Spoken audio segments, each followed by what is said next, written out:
Judulnya adalah Simplifying Therapy in Type 2 Diabetes dengan GLP-1 reseptor seminggu sekali. Jadi kalau kita lihat seminggu sekalinya saja, mungkin judulnya memang menjadi terapi yang lebih sederhana pada diabetes. Ini disclosures, ya ini disclaimer, dan sahabat sekalian, topik yang akan saya sampaikan dibagi menjadi 3 bagian. Pertama adalah tantangan manajemen diabetes di Indonesia. Kemudian yang kedua adalah apa itu dulaglutide. Dan yang ketiga adalah award study yang membahas terkait dengan efficacy dan safety dari dulaglutide ini. Ya. Sahabat sekalian, slide ini memperlihatkan betapa pengelolaan diabetes itu tidak mudah. Pada tahun 2018, Sutejo melakukan sebuah survei penelitian di puskesmas di tingkat kota, diperoleh A1C yang kurang dari 7% itu hanya didapati pada kurang dari 30%. Artinya apa? Artinya lebih dari 70% berisiko untuk mengalami komplikasi kronik. Nah, kalau data ini disandingkan dengan data IDF yang menyebutkan bahwa 1 dari 3 pasien diabetes itu mengalami kardiovaskular dan resiko heart failure meningkat 2-5 kali pada pasien diabetes. Ini dikaitkan dengan kemampuan mengelola diabetes dengan A1C yang tidak berhasil dikelola dengan baik. Itu untuk cardiovascular disease. Bagaimana dengan chronic kidney disease? Disebutkan bahwa diabetes dan atau hipertensi merupakan 80% penyebab end-stage kidney disease. Ya, dan angka harapan hidup pasien diabetes yang disertai dengan CKD itu menurun 10 tahun lebih banyak dibanding hanya dengan CKD. Ya. Jadi pasien diabetes berhadapan risiko kardiovaskular dan renal. Dan oleh karena itu, maka pengelolaan diabetes, kalau kita lihat pada slide berikutnya, ini mohon maaf nih, mungkin atasnya kecil, saya berikan merah ini. Wah ini pointernya nggak bisa pas ya. Baik, yang saya berikan merah yang kanan adalah mencapai dan mempertahankan status glikemik yang baik dan berat badan. Ini yang kanan, dan yang kiri adalah upaya yang di kanan ini harus bersama-sama disertai dengan upaya menurunkan risiko kardiorenal. Ya. Jadi yang merah garis apa namanya? Garis titik-titik merah itu. Sahabat kalian yang saya hormati, kalau kita lihat pada kelompok yang kiri, di mana berhadapan dengan risiko kardiovaskular, maka kita diberikan panduan, ya, ada diabetes yang sudah disertai dengan ASCVD atau TICO.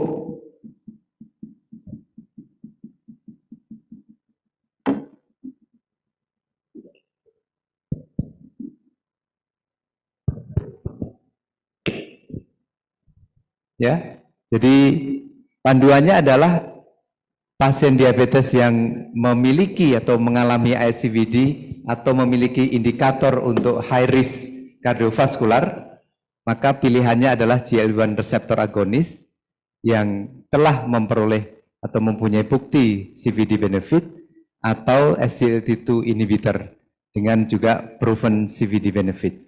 Ini untuk kelompok yang memiliki cardiovascular disease. Nah, bagaimana mencapai kadar A1C yang baik?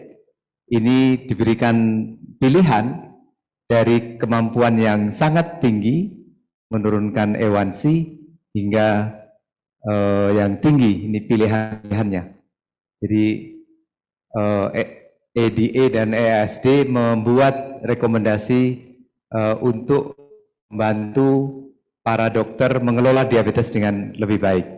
Ini untuk menurunkan A1C. Nah, yang ketiga adalah efficacy for weight loss.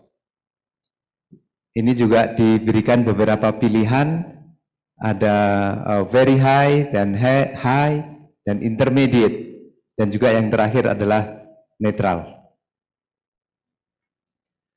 Sahabat sekalian, dengan pilihan-pilihan obat ini diharapkan di samping kendali glikemiknya baik, tetapi sekaligus pada saat yang bersama dapat menurunkan risiko kardiorenal. Nah, ini ada guideline yang dikeluarkan oleh KDIGO, di mana pasien diabetes dengan cardiovascular disease, apabila juga dengan CKD, maka pilihannya adalah GLP-1 receptor agonis atau SGLT2 inhibitor. Jadi apabila SGLT2 inhibitor ada kontraindikasi atau tidak direkomendasikan, maka pilihan GLP-1 receptor agonis kita bisa lihat ada mulai dari dulaglutide, kemudian ada exenatide dan seterusnya sampai dengan semaglutide.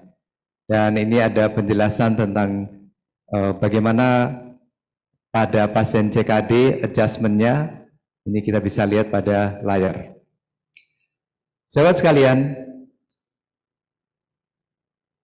nah, pada algoritma Perkeni pun disebutkan bahwa dalam mengelola diabetes bukan hanya meliputi pengelolaan gula darah, tetapi juga sekaligus penanganan faktor-faktor risiko kardiorenal. Jadi nampaknya guideline internasional maupun guideline nasional sangat menekankan pentingnya pengelolaan diabetes dengan memperhatikan risiko kardiorenal yang bisa terjadi pada pasien diabetes. Kita mengingat pada topik yang kedua, apa itu dulaglutide? Saudara sekalian, dulaglutide adalah sebuah molekul protein yang merupakan fusi penggabungan antara GLP-1 analog dengan imunoglobulin, ya.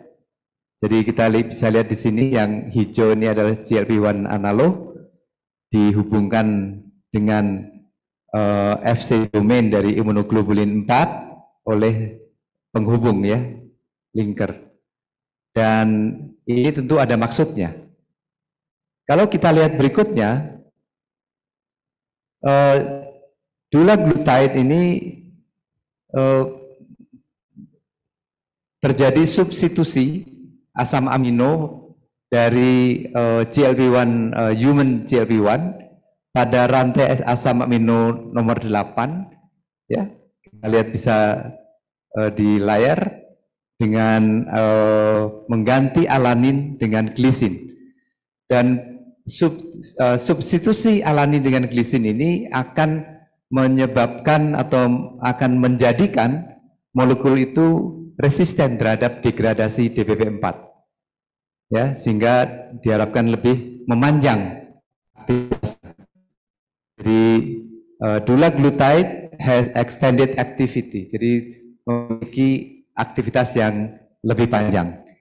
Yang kedua, substitusi berlangsung pada susunan asam amino urutan ke-22, yaitu dari glisin disubstitusi menjadi asam glutamat yang menyebabkan atau yang menjadikan molekul protein ini menjadi lebih soluble, lebih encer, lebih mudah, ya, tidak kental.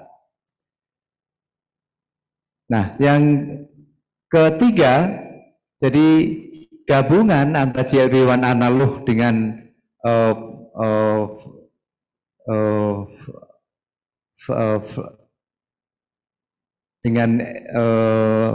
imunoglobulin 4 menghasilkan clearance di ginjal yang lebih rendah, ya, clearance-nya lebih rendah sehingga aktivitasnya bisa lebih panjang.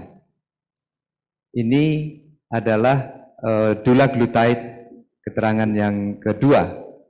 Yang ketiga, ini juga terjadi substitusi pada asam aminoglisin pada posisi 36, ya. Arginin diganti dengan glisin yang kemudian mengeliminasi potensi terjadinya T-cell, ya, aktivitas dari immunogenicity, sehingga diharapkan reaksi terhadap pemberian dulaglutide ini menjadi potensi toksisitinya menjadi lebih kecil.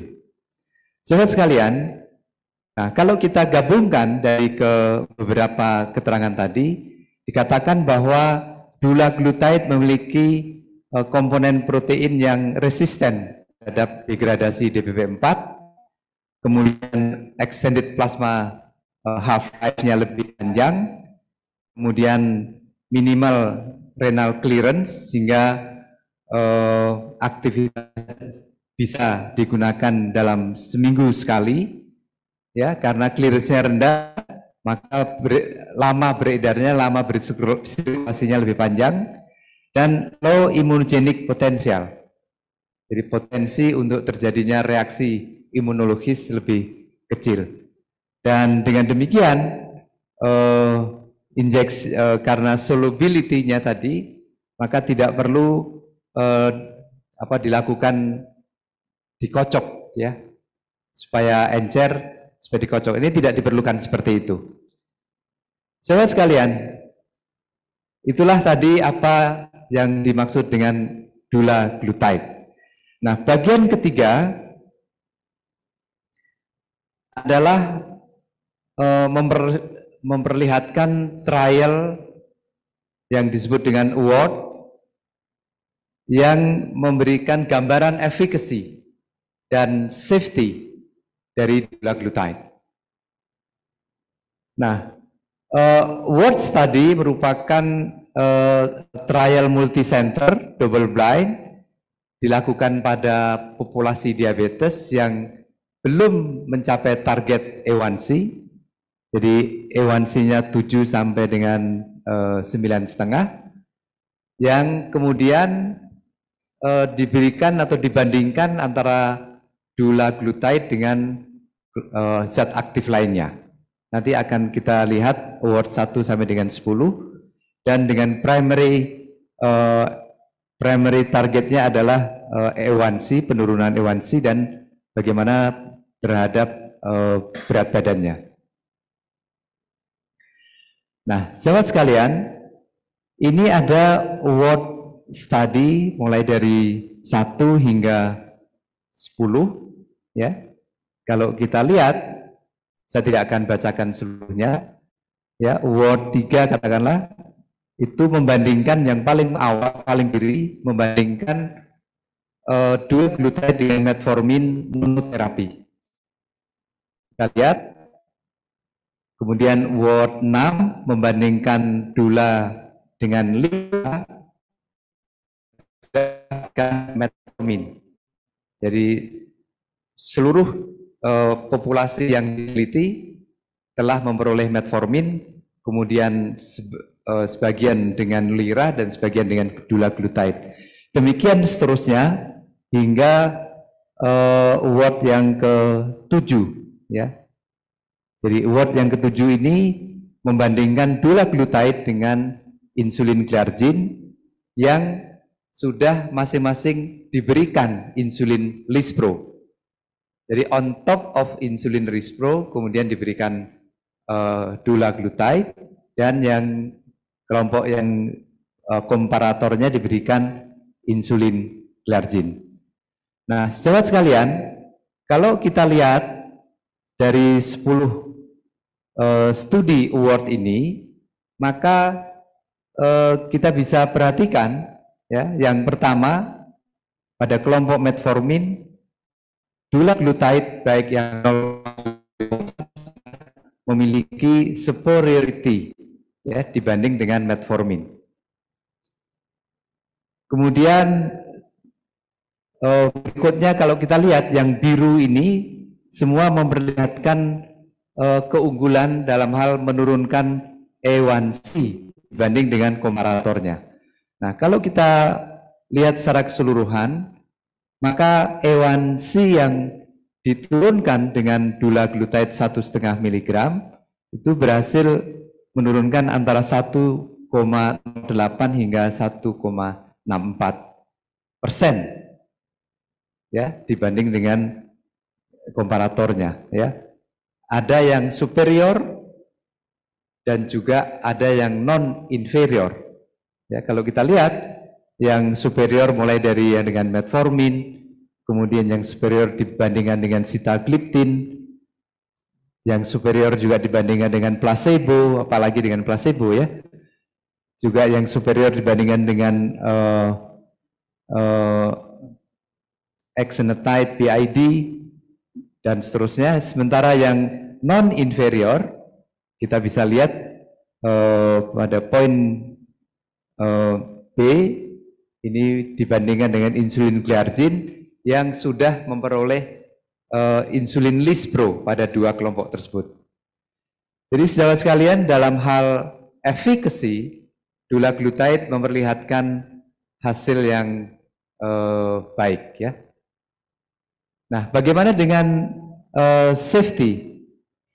Nah, yang kedua ini adalah melihat seberapa banyak dulaglutide dapat menurunkan berat badan.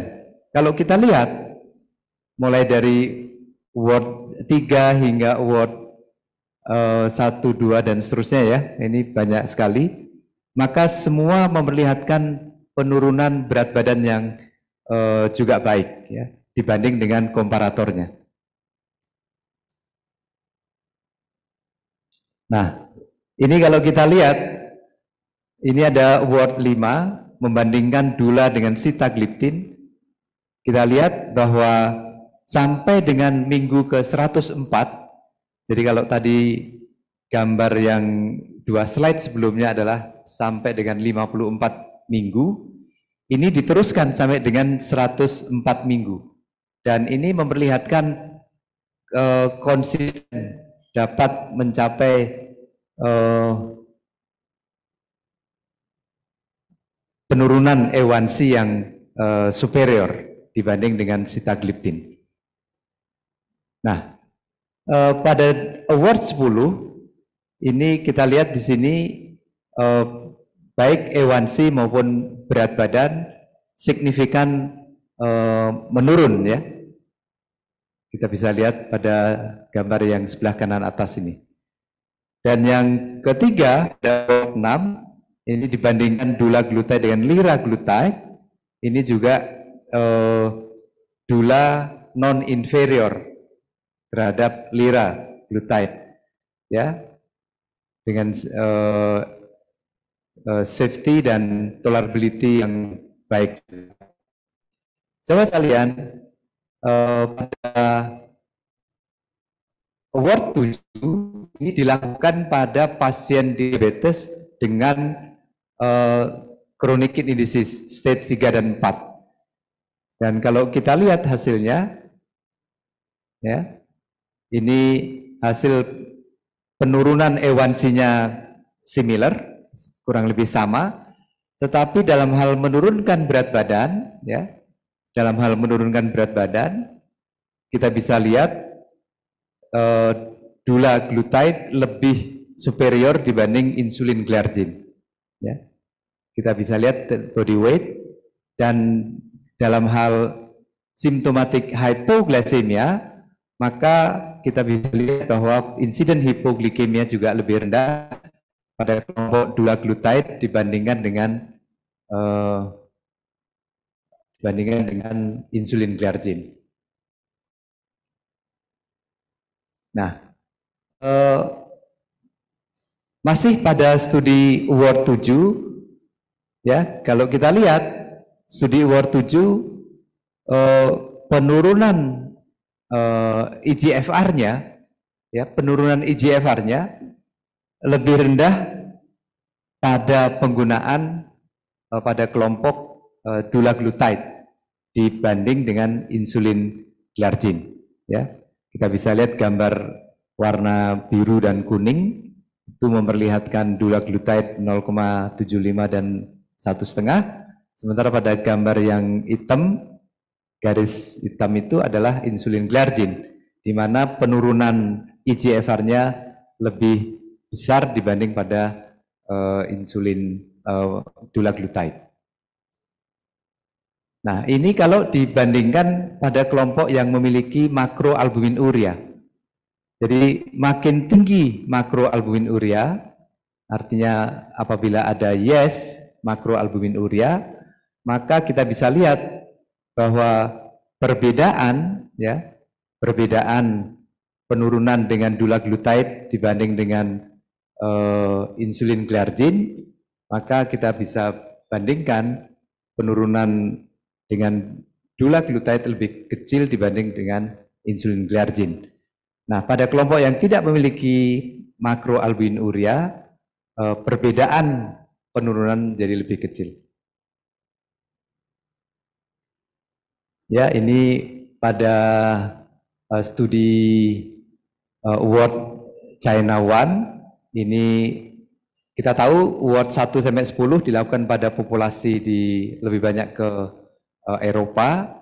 Nah, sementara ini kalau pada pasien Asia, ini kita bisa lihat dibandingkan antara dula dengan glimepiride, ini memberikan hasil yang juga signifikan turun. Pada China 2 ini ya, ini kita bisa lihat pada 26 maaf.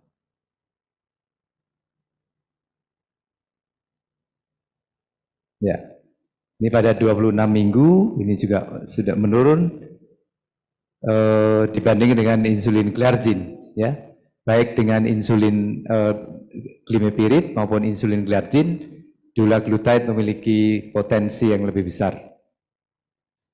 Nah, sahabat sekalian, ini dua slide yang terakhir, kita bisa lihat bahwa melihat pennya yang ada ini diberikan seminggu sekali, siap untuk disuntikkan, jadi tidak perlu hanya diklik saja untuk kemudian disuntikkan sekali seminggu, dan menggunakan jarum yang cukup kecil karena tadi soluble cairan dulaglutide itu. Nah, jadi inisiasi dosis 0,75 mg subkutan sekali seminggu dan dapat ditingkatkan untuk glycemic control yang belum tercapai. Dosis maksimum adalah 1,5 mg.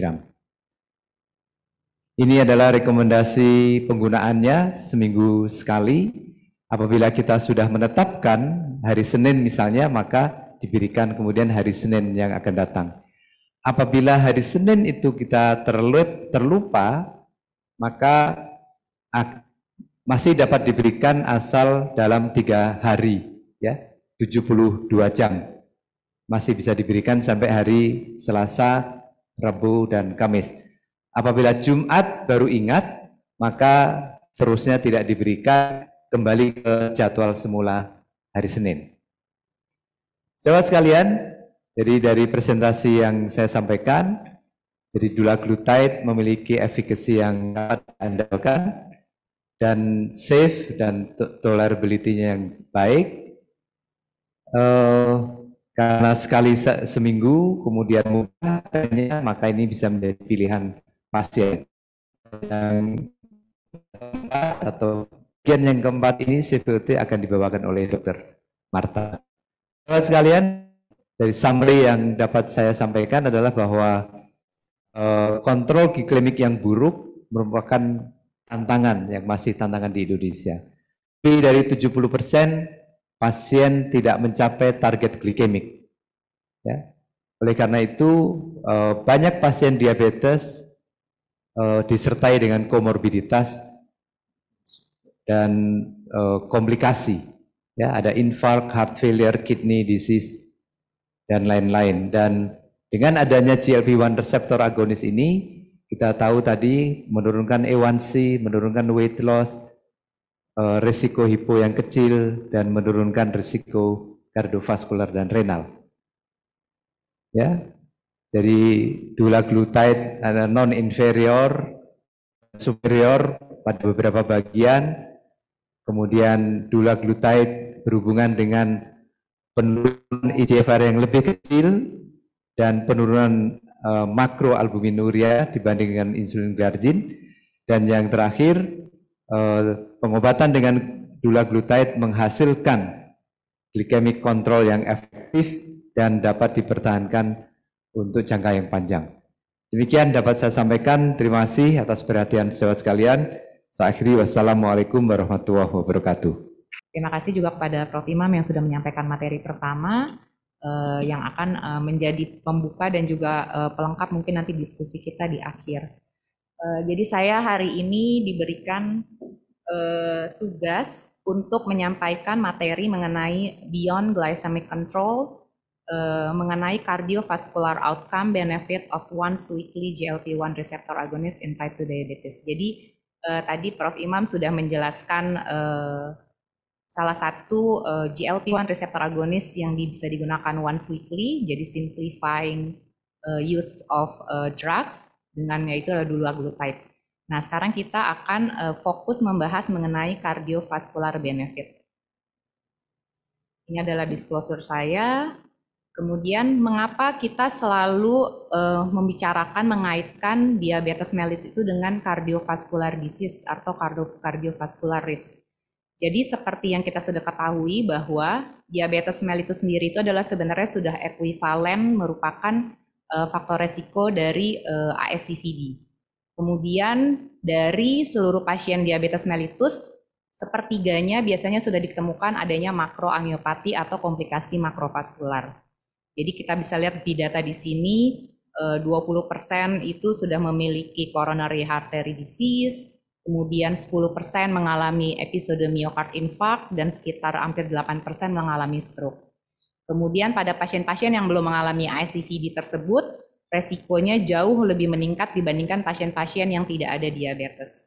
Jadi untuk ischemic heart disease resikonya naik hingga 127%, coronary heart disease lebih tinggi lagi 160%, kemudian kematian akibat cardiovascular disease sampai 132%, dan terjadinya stroke hemorrhagic juga naik hingga 56%. Oleh karena itu, mengapa ini penting untuk kita selalu membahas diabetes dan cardiovascular disease.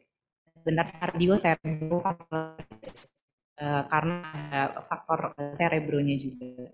Kemudian di sini bisa kita lihat bahwa memang prevalence dari coronary artery disease dan arterial disease yang merupakan komplikasi makrovaskular dari diabetes itu memang lebih tinggi pada populasi yang memiliki diabetes dibandingkan dengan populasi yang tanpa diabetes. Selain itu, pasien diabetes yang memiliki biasanya komorbid lain dan juga biasanya berhubungan dengan lifestyle yang kurang baik, itu semakin banyak faktor resikonya akan berbanding lurus dengan kemungkinan terjadinya ASCVD dan komplikasinya dibandingkan dengan orang tanpa diabetes. Jadi sama-sama jalannya lurus, jadi orang tanpa diabetes juga kalau punya faktor resiko yang lain seperti hipertensi, merokok, sedentary lifestyle, dia akan memiliki resiko CVD yang lebih tinggi juga meningkat, tapi akan jauh lebih tinggi pada pasien yang diabetes. Kemudian setelah resiko tadi meningkat banyak, tadi juga di kuliahnya Prof. Pradana mengatakan pasien-pasien diabetes yang memiliki cardiovascular disease itu dan CKD itu harapan hidupnya turun sekitar rata-rata 10 tahun. Nah, ini kalau pasien DM memiliki cardiovascular disease, laki-laki dan wanita itu hidupnya turun menjadi 6 tahun kurang lebih ya. Jadi memang mempengaruhi kualitas hidup seseorang diabetes. Kemudian hampir 50% kematian yang pada berhubungan dengan diabetes, jadi kematian yang terjadi pada pasien diabetes itu 50%-nya disebabkan oleh cardiovascular disease. Oleh karena itu ini penting karena sebenarnya tujuan akhir atau tujuan jangka panjang dari terapi diabetes mellitus adalah menurunkan morbiditas dan mortalitas. Yang dicapai dengan tujuan menengahnya, kalau kita membaca konsensus Perkeni, di situ disebutkan bahwa tujuan menengahnya adalah sebenarnya mencegah terjadinya komplikasi apapun atau mencegah progresi komplikasi yang sudah ada. Sedangkan seperti kendali glikemik, mencegah komplikasi akut itu adalah sebenarnya tujuan jangka pendek untuk menjangkau tujuan jangka panjang tadi. Jadi sebenarnya ini yang mau kita cegah. Jangan sampai pasien-pasien diabetes kita itu memiliki komplikasi kardiovaskular dan kemudian mengalami kematian akibat komplikasi tersebut. Oke. Kemudian tentu saja kalau sudah ada komplikasi, cost yang akan dikeluarkan, biaya yang akan dikeluarkan untuk seorang pasien itu akan meningkat tajam. Ini adalah data dari Amerika, cost analisisnya.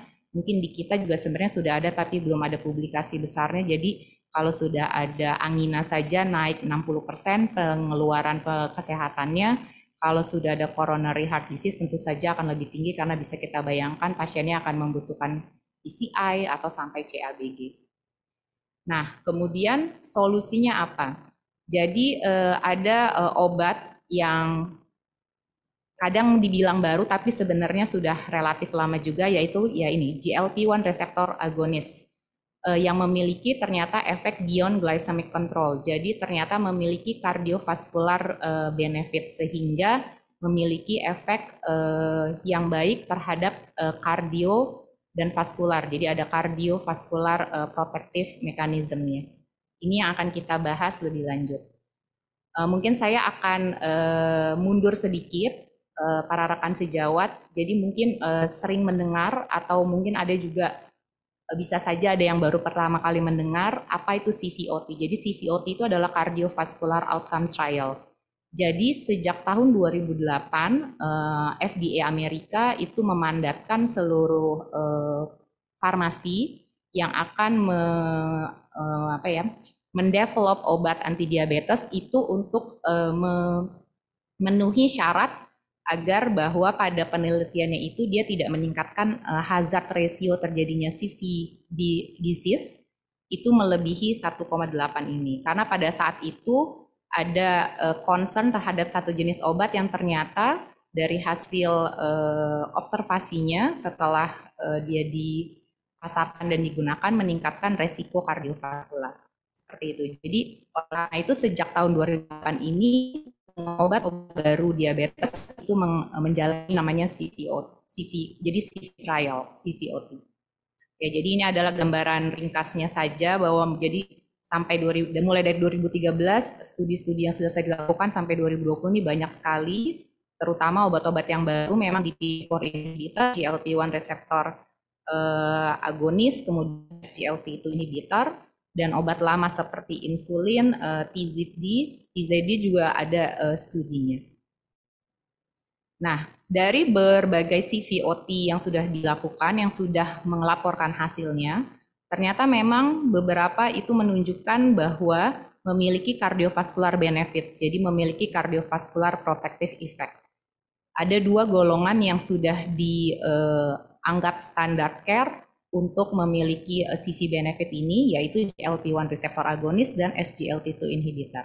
Pada sesi kali ini tentu saja kita akan membahas GLP-1 receptor agonist. Tadi mungkin di kuliahnya Prof. Pradana sudah detail sampai molekularnya, cuma mungkin saya akan mengoverview sebentar saja. Jadi GLP itu adalah glucagon-like peptide 1, jadi merupakan suatu hormon inkretin dihasilkan terutama oleh sel L di usus, kemudian juga bisa dihasilkan di neuron di daerah otak belakang dekat batang otak. yang baru dikeluarkan respon ketika seseorang menelan makanan. Jadi jika ada makanan yang masuk peroral. Kemudian GLP-1 ini dengan mekanisme kerja yang tadi sudah dijelaskan oleh Prof. Pradana, pada akhirnya akan menurunkan kadar glukosa darah dengan cara yang glucose dependent. Jadi memang harus ada glukosa dulu yang masuk, baru GLP-1-nya akan dikeluarkan dan memodulasi atau mengenhance keluarnya insulin, sekresi insulin. Seperti itu. Nah, jadi apa GLP-1 reseptor agonis itu? Jadi seperti namanya reseptor agonis, jadi dia mimetik, jadi sintetik analog yang menyerupai dari native human atau endogen GLP-1. Nah, sintetik atau mimetik ini dia memiliki pharmacokinetic properties yang lebih baik dan juga pharmacodynamic profile yang lebih stabil. Jadi dikatakan sebenarnya lebih poten dibandingkan dengan GLP-1 endogen. GLP-1 reseptor agonis ini dia akan berikatan dengan GLP-1 reseptor di seluruh tubuh kita yang diekspresikan banyak di sel atau jaringan tubuh kita. Ada di pancreatic islet cell, tentu saja karena tadi dari kuliah Prof. Pradana juga kita sudah lihat kerja utamanya memang di sel beta dan sel alfa, kemudian di otak, di gastrointestinal, kemudian di ginjal juga ada, di paru dan di jantung juga ada. Secara umum, GLP-1 reseptor agonis ini terbagi menjadi dua, kalau bagaimana cara membuatnya. Jadi yang pertama adalah yang exendin base, ada yang human base. Ini adalah nama-namanya, yang exendin base ada exenatide, lixisenatide, dan yang paling baru ada FP-glenatide. Kemudian untuk yang human base, ini yang tadi bagaimana cara membuatnya, terutama pada dulaglutide sudah dijelaskan oleh Prof. Imam, jadi dengan menggabungkan gen-gen dan disambungkan dengan beberapa diganti asam aminonya dan sebagainya. Ada liraglutide, albiglutide, semaglutide, dan dulaglutide. Albiglutide sendiri di tahun 2018 sudah ditarik pemasarannya dari produsennya sendiri. Nah, GLP-1 reseptor agonis ini dibagi lagi bisa berbagai jenis. Jadi durasi of action, jadi dia ada short acting, ada yang long acting. Nah, yang kita katakan long acting ini adalah yang bisa kita gunakan once weekly seperti dulaglutide ini. Sedangkan untuk yang short acting digunakannya once daily, jadi setiap hari disuntikannya. Dan sekarang juga sudah ada sebenarnya GLP-1 yang bentuknya oral, yaitu dari semaglutide. Jadi semaglutide ada yang injeksi dan oral. Kemudian GLP-1 ini juga dibedakan, nanti ada yang ukuran molekulernya besar, ada yang kecil. Kemudian secara homologi, jadi kemiripannya dengan endogen GLP-1, tentu saja yang human base homologinya lebih besar, semuanya di atas 90%, sedangkan yang exendin base lebih kecil kemiripannya dengan native GLP-1. Ini adalah juga rangkuman, jadi apa sih peran dari GLP-1 reseptor agonis ini pada manajemen type 2 diabetes? Yang pertama memang kerjanya adalah di sel beta pankreas targetnya. Jadi memang tadi secara molekular sudah dijelaskan oleh Prof. Pradana, ketika makanan masuk ada glucose uptake, maka GLP-1 ini akan dikeluarkan dan kemudian akan enhance, merangsang terjadinya sekresi insulin dari sel beta. Kemudian dengan cara glucose dependent, jadi memang tergantung ada glukos atau tidak. Oleh karena itu dia mempunyai hipoglikemi yang minimal atau sangat kecil. Selain itu di sel alfa dia akan menekan sekresi dari glukagon. Jadi juga akan membuat sel glukosa darah itu dalam batas yang normal atau turun seperti itu. Tapi turunnya ini ternyata tidak melampaui dari batas gula darah fasting yang normal atau fisiologis tubuh, sehingga tidak membuat hipoglikemi. Jadi dia tidak mengganggu efek proteksi glukagon terhadap kejadian hipoglikemi di badan. Kemudian selain itu karena reseptornya juga banyak di otak, dia di sekitar hipotalamus reseptornya dia akan meningkatkan rasa satiety atau cepat kenyang dan akan menurunkan appetite. Oleh karena itu biasanya pasien yang menggunakan GLP-1 reseptor agonis ini nantinya akan makannya jadi lebih sedikit karena dia akan cepat kenyang, kemudian tidak sering craving untuk makanan. Kemudian di usus sendiri dia bekerja akan memperlambat pengosongan lambung sehingga tadi juga membantu kita merasa cepat kenyang. Jadi biasanya pasien yang sudah menggunakan ini merasa dengan porsi makan yang lebih sedikit dari yang biasa dia makan, dia sudah merasa kenyang.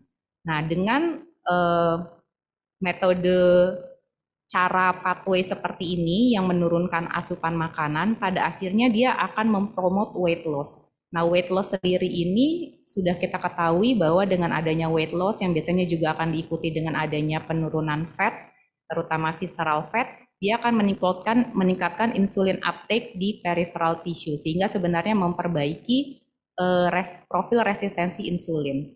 Selain itu juga di liver, GLP-1 ini akan menurunkan liver glucose production, sehingga memang bisa berperan juga dalam penurunan gula darah basal.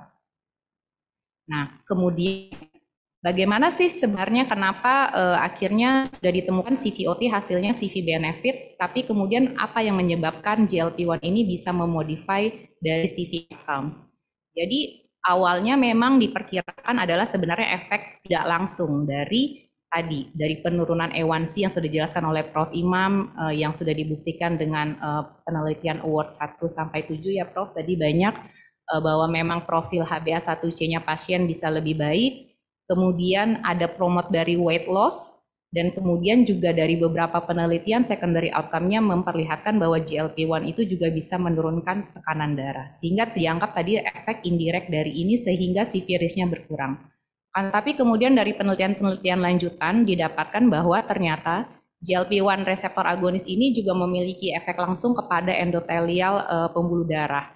Jadi dia memperbaiki fungsi endotelial, kemudian juga menurunkan aktivasi dari otot polos di pembuluh darah, jadi mengurangi aterosklerosis, mengurangi inflamasi vaskular, dan juga mengurangi lipid akumulasi yang sehingga mengurangi tentu saja pembentukan plak di dalam pembuluh darah. Ya, jadi ini adalah rangkuman apa yang disebabkan oleh GLP-1 reseptor agonis pada akhirnya bisa menimbulkan cardioprotection dan juga renal protection, nanti di belakang juga akan saya singgung, kemudian juga neuroprotection.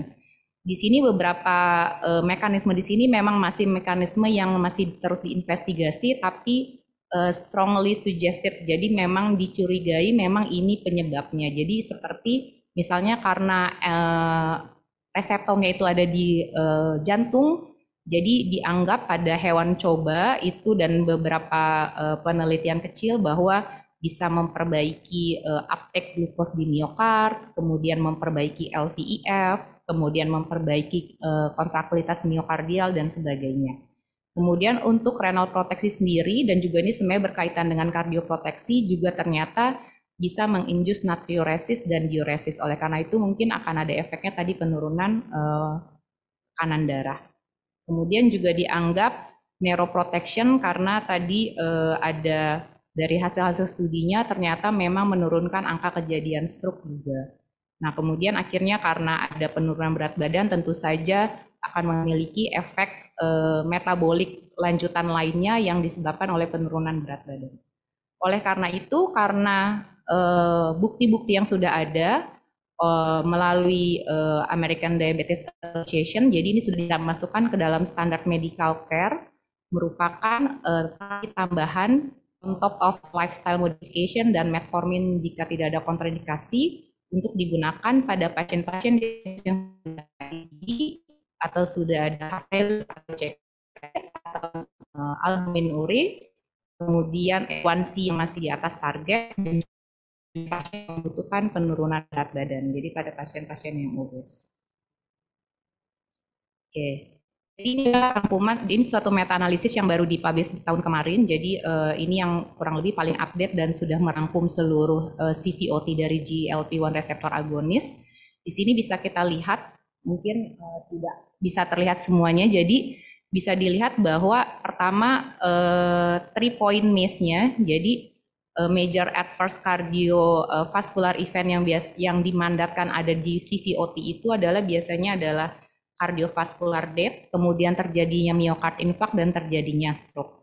Nah, dari hasil meta-analisis ini seluruh GLP-1 itu dikumpulkan ternyata memang menurunkan overall dari composite endpoint-nya, dari 3 poin itu turun 14%, kemudian dengan overall reduction CV death-nya itu turun 13%, overall reduction dari myocard infarct-nya 10% dan overall reduction of stroke-nya dari 17%. Jadi ini adalah yang menjadi dasar mengapa asosiasi profesi akhirnya menyebutkan bahwa GLP-1 receptor agonist ini adalah obat yang memiliki cardiovascular benefit. Kalau kita lihat di sini, sebenarnya ternyata yang memang hasilnya bermakna itu untuk cardiovascular benefit itu tidak semua GLP-1 receptor agonist. Jadi kita bisa lihat di sini, ini adalah studi leader yaitu liraglutide, studi sustain 6 itu adalah semaglutide, kemudian harmony outcome itu adalah studinya albiglutide, tapi obatnya sudah 2018 ditarik oleh produsennya sendiri, dan yang terakhir adalah rewind study yang merupakan studinya dari dulaglutide.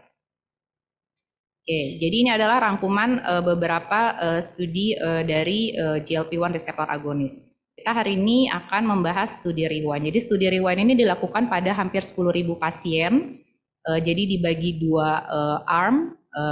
Terus pasien-pasien ini dipilih usianya. Jadi dimasukkan pasien-pasien yang usianya dewasa, belum geriatris, sama usia yang sudah lebih dari 65 tahun. Kemudian BMI-nya lebih dari 23.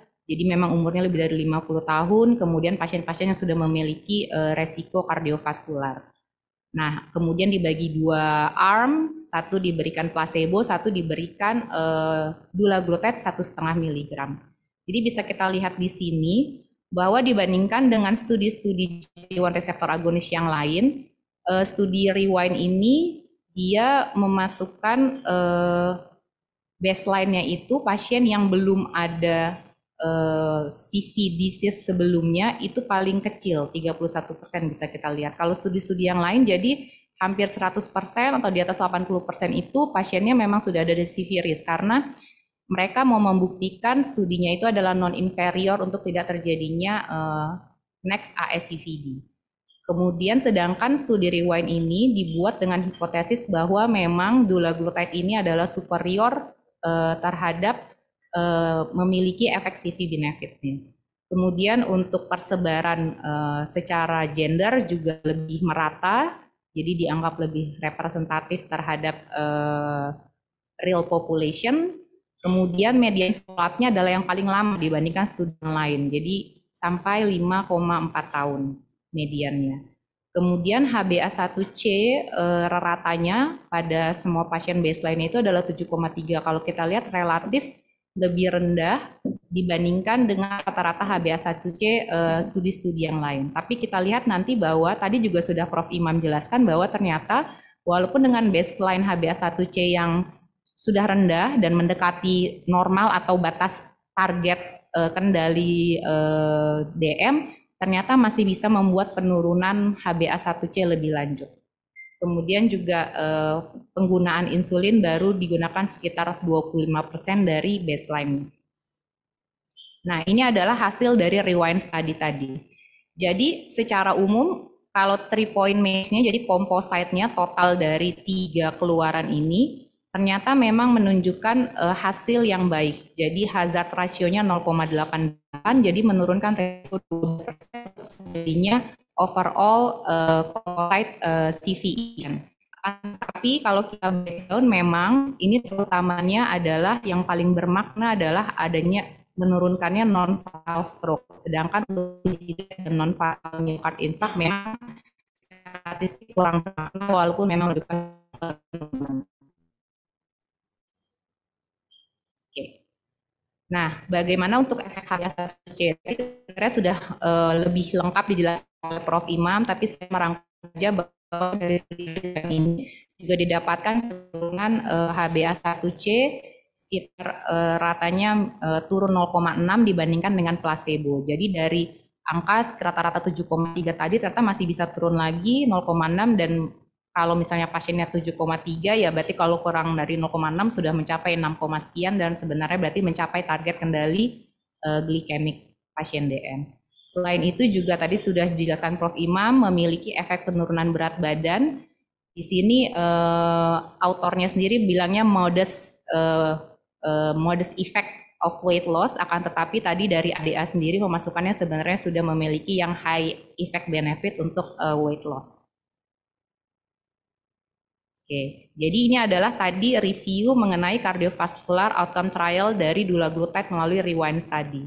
Nah, ternyata dari semua CVOT itu selain membuat primary endpoint-nya adalah terkait CV risk, biasanya membuat secondary endpoint terkait komplikasi yang lain seperti mikroangiopati terutama renal. Karena tadi Prof. Pradana sudah menjelaskan, Prof. Imam juga sudah menjelaskan bahwa biasanya komplikasi diabetes itu yang paling banyak CKD dan berhubungan erat dengan tingkat morbiditas dan mortalitas. Jadi dari studi-studi dari GLP-1 reseptor agonis itu memperlihatkan juga bahwa ternyata penggunaan GLP-1 reseptor agonis ini membuat penurunan resiko terjadinya new onset makroalbumin uri pada pasien-pasien DM. Dan beberapa studi juga memperlihatkan bahwa dia menekan penurunan IGFR lebih lanjut selama masa follow up. Nah, di sini kalau bisa kita lihat studinya Rewind dulaglutide ini juga dia menurunkan resiko untuk terjadinya new makroalbumin uri sampai 15%.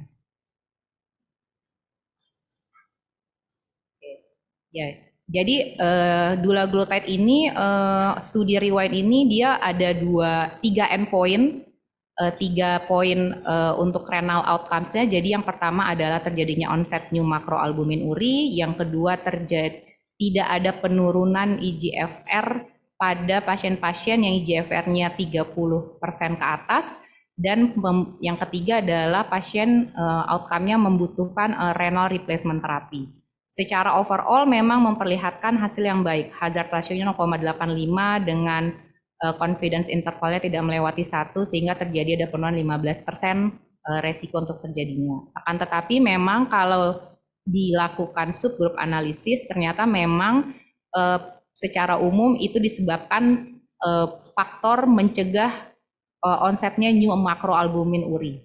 Jadi bisa kita lihat hazard ratio-nya 0,77, jadi ada 23% resiko yang bisa diturunkan seorang pasien diabetes menggunakan dulaglutide jangka panjang sampai 5 tahun untuk tidak mengalami new makroalbumin uri, terutama pada kelompok yang memang dari awal IGFR-nya masih lebih dari 60%, sebelumnya tidak ada mikroalbumin uri atau sudah ada mikroalbumin uri, dia tidak beranjak menjadi makroalbumin uri. Dan juga lebih tinggi pada kelompok kalau untuk mempertahankan tidak ada penurunan pada IGFR lebih dari 30, dia tidak terlalu bermakna, dan juga pada outcome terjadinya renal replacement juga tidak bermakna. Nah, di sini juga untuk UACR, jadi tadi mikroalbumin uri juga memang ada penurunan 18%. Nah, tapi kalau misalnya di breakdown lebih lanjut, ternyata pada IGFR yang masih 40% atau 50%, dia memiliki efek tidak lagi menurunkan IGFR lebih lanjut. Jadi kita bisa lihat kalau misalnya pasiennya sudah mengalami CKD yang masih stage awal dengan penggunaan dulaglutide ini, dia memiliki efek renal protektif. Jadi sekitar 30% sampai 40% pasien itu turun resikonya untuk tidak terjadi penurunan lagi. Sehingga karena itu dari American Diabetes Association menjadikan care sudah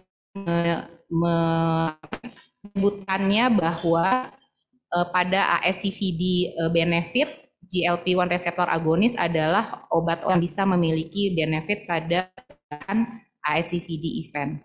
Termasuk di dalamnya adalah dulaglutide, liraglutide, dan semaglutide. Jadi tidak semua GLP-1 reseptor agonis.